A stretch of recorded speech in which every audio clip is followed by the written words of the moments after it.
নমস্কার বন্ধুরা, ঘরোয়া রান্নার রেসিপিতে সবাইকে স্বাগত।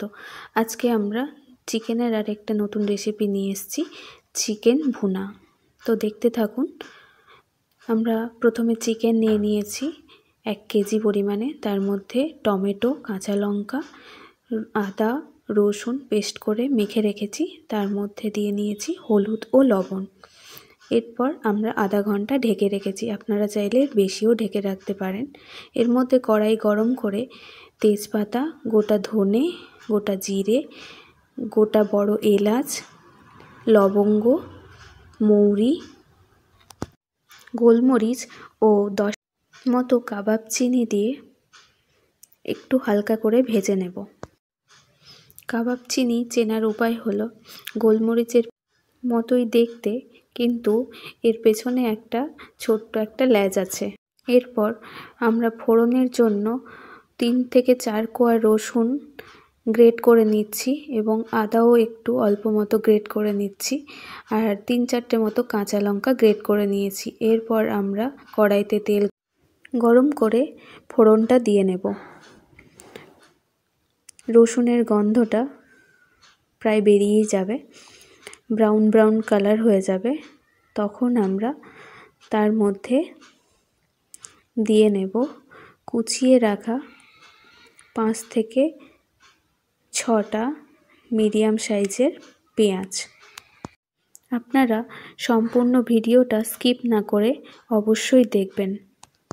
ভিডিওটা ফেসবুক থেকে দেখলে অবশ্যই লাইক, কমেন্ট, শেয়ার করে দেবেন এবং যদি আপনারা ইউটিউব থেকে দেখেন তাহলে সাবস্ক্রাইব, কমেন্ট ও লাইক করতে ভুলবেন না।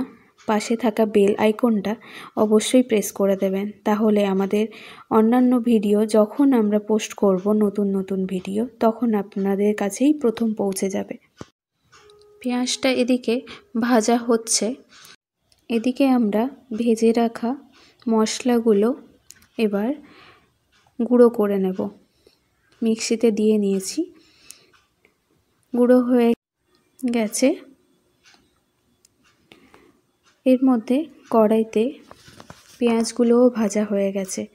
আগে যে আমরা আদা, রসুন, টমেটো, কাঁচা লঙ্কা পেস্ট করে রেখেছিলাম সেটা এর মধ্যে দিয়ে নিচ্ছি। পেঁয়াজ ভাজার মধ্যে দেওয়া হয়ে গেছে। এরপর আমরা ভালো করে মশলাটাকে কষিয়ে নেব।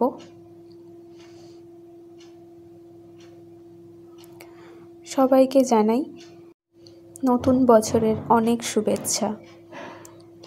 মশলাটা আমাদের কষে এসছে। এর মধ্যে আমরা কালারের জন্য কাশ্মীরি লঙ্কার গুঁড়ো ও হলুদ গুঁড়ো মিশিয়ে নিয়েছি, আর গুঁড়ো করে রাখা মশলাটাকে এবার দিয়ে নিলাম। তারপর ভালো করে নাড়াচাড়া করে কষিয়ে নিচ্ছি। বেশ সুন্দর কালার একটা এসেছে। এর মধ্যে ম্যারিনেট করা মাংসটাকে দিয়ে নিলাম। ভালো করে নাড়াচাড়া করে নিচ্ছি মশলার সাথে। এর মধ্যে লবণ দিয়েছিলাম না, শুধুমাত্র মাংসর মধ্যেই দিয়েছিলাম ম্যারিনেট করার সময়। এখন পরিমাণ মতো লবণ দিয়ে নিলাম। যেহেতু মশলার মধ্যে লবণ ছিল না, তার জন্য আপনারা স্বাদ মতো লবণ দিয়ে নেবেন। এরপর আমরা ঢেকে দিলাম। এরপর আমরা একটা বাটির মধ্যে টক দই এবং তার মধ্যে অল্প পরিমাণ চিনি দিয়ে একটু ফেটিয়ে নিচ্ছি। যেহেতু রান্নাটা পুরোটাই হবে লো টু মিডিয়াম ফ্লেমে, তার জন্য আমরা কোনো জল এর মধ্যে ব্যবহার করব না। পুরো রান্নাটাই আমরা লো টু মিডিয়াম ফ্লেমে রেখেই পুরো রান্নাটা আমরা করেছি। টক দইটা ফেটানো হয়ে গেছে। এরপর আমরা মাংসর মধ্যে দিয়ে নিচ্ছি। মাংসটার কালার খুব সুন্দর এসছে। এরপর আমরা ভালো করে মিশিয়ে নেব। ভালো করে নাড়াচাড়া করে মিশিয়ে নিয়েছি। এরপর আমরা গুঁড়ো মশলাটা দিয়ে নিচ্ছি। গুঁড়ো মশলা দিয়ে ভালো করে মিশিয়ে নিয়েছি। রান্নাটা প্রায় হয়েই এসছে, কালারটা খুব সুন্দর এসেছে। এর মধ্যে ধনেপাতা কুচি ছড়িয়ে দিচ্ছি।